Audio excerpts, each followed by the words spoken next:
thank you too. In fact, actually, the presentation has been prepared for the benefit of everyone, just to put us all at the same level of understanding for today's discussion. It shouldn't take too long, and I'll try and breeze through it as quickly as possible. Can everyone see the screen? Some can, some can. Thank you, co-panelists, for agreeing to it. So, why are we endeavoring to measure cost? Improving the management of international finance is an important part of monitoring and measuring development writ large. There's a bit of a maybe before we start, there's a bit of a sort of a lessons learned from what we've experienced with measuring ODA that can be used here as an example to explain the importance of measuring cost D. For example, in measuring ODA, we measure ODA to the least developed countries. And while monitoring that, the OECD a couple of years ago noticed an interesting trend, a worrying trend at that. ODA to least developed countries was declining as a total. And the fact of being able to monitor, raise the political awareness of such a statistical trend had very important positive impacts. And in fact, in 2015, we've seen a 4% increase of ODA to LDCs, in fact, in real terms, so adjusted for inflation. So you can see that measuring is not just for the sake of measuring, but it allows for an understanding of what it is, the development activities that we are undertaking, but also some strategic decision making.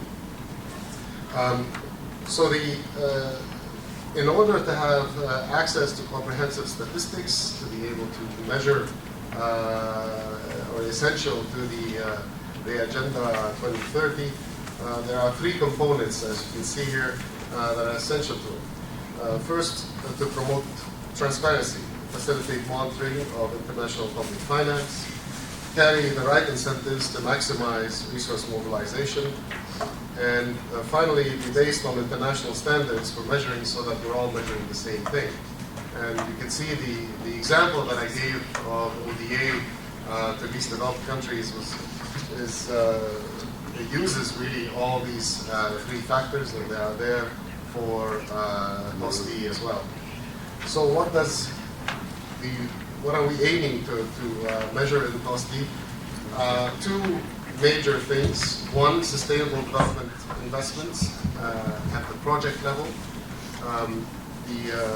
The scary example that you have in front of you is actually only one project activity of a toll highway in Senegal. And you can see that in some of these investments, it can become a spider web of complexity. So it's no small task that is in front of us. And as well, the other part of it is to track global investments in sustainable development that, in a majority fashion, benefit developing countries. So, to be able to wrap all of this up into one simple sentence, if we're asked what is cost D, what is total official support for sustainable development, so far we have the following statement as a definition. It includes all officially supported resource flows to promote sustainable development at developing countries, regional and global level, with the majority of benefits destined for developing countries, including those resources that support development enablers or address global challenges. I read this out so that folks are in the back and we can see it very well that it's there.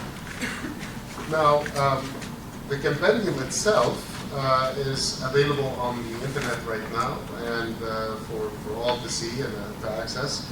It's structured in the following way. The first part gives you a historical background on the origins, the purpose, the major components, and it talks about as well the structure and implementation.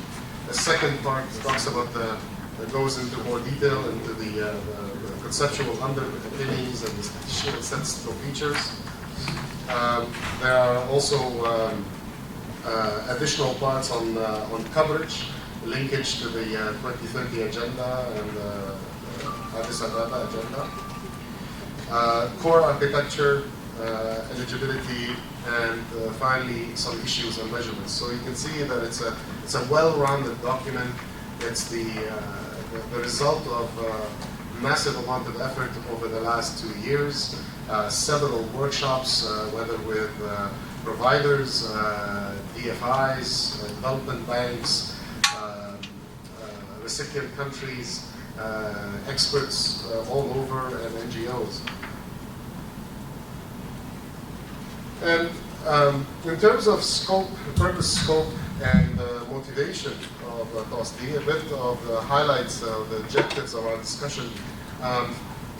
It's got a larger purpose, and you can see in the slide here, it covers a wider scope than ODA, goes into enabling factors promoted by, for example, environmental sustainability and peace and security.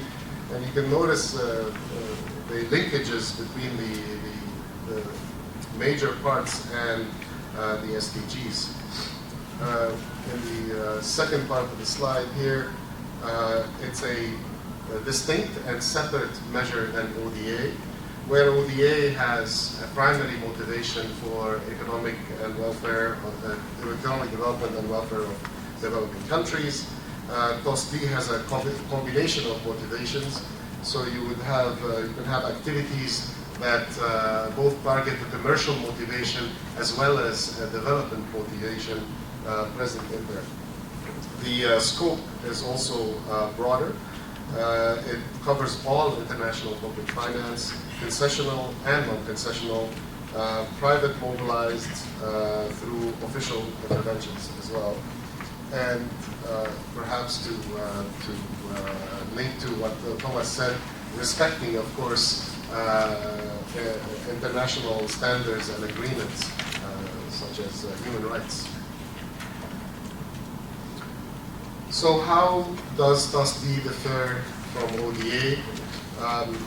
This side-by-side slide gives you a good overview of that. ODA presently, it's a statistical measure of data provided by OECD-backed countries and other providers as well contributing their data. Whereas for TOSD, the aim is to capture all providers. In terms of the measurement itself, the ODA is measured at a grant equivalent. For those of you who don't know what grant equivalent is, for loans, it's the amount of concessionality behind the loan. Whereas for TOSD, it's the full face value of financial instruments. ODA has a very succinct development criteria, or eligibility criteria, and it's centered around economic development and welfare for developing countries as a primary motivation, and it also has to meet the levels of concessionality. Whereas the eligibility criteria for TOSD is the support towards the SDGs and the Agenda 2030. Finally, ODA has accountability frameworks surrounding it, such as the 0.7 commitment to ODA to LDCs, whereas no target is associated to TOSD at this stage, as it would dilute ODA promises. As an example of TOSD and the importance of it, several pilot studies have actually been done. One of them in Senegal, and one of the major outcomes of that pilot was that the comprehensiveness of data was very important to the Senegalese government. They clearly saw the strategic planning aspect of having all information at their disposal. In fact, in doing the pilot, they discovered that they were missing about $1.2 billion in the collection of data from just by missing one provider, which was China. And in fact, the amount missing was more than all other providers combined.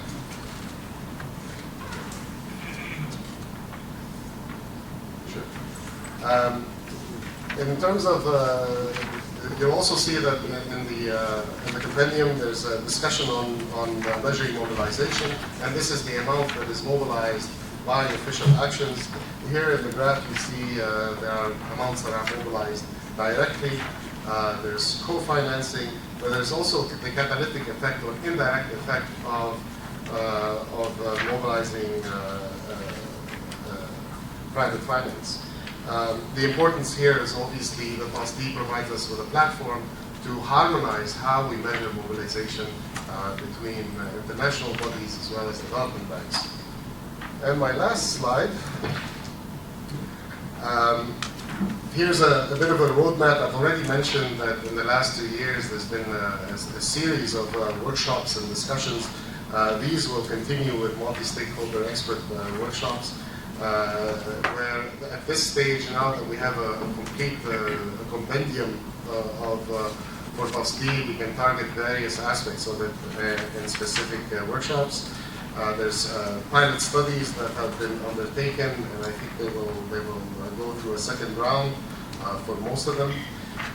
One important part would be forging partnerships and setting up the governance. This is part of my chairs, my duties as chair, to find ways of connecting and working with the UN.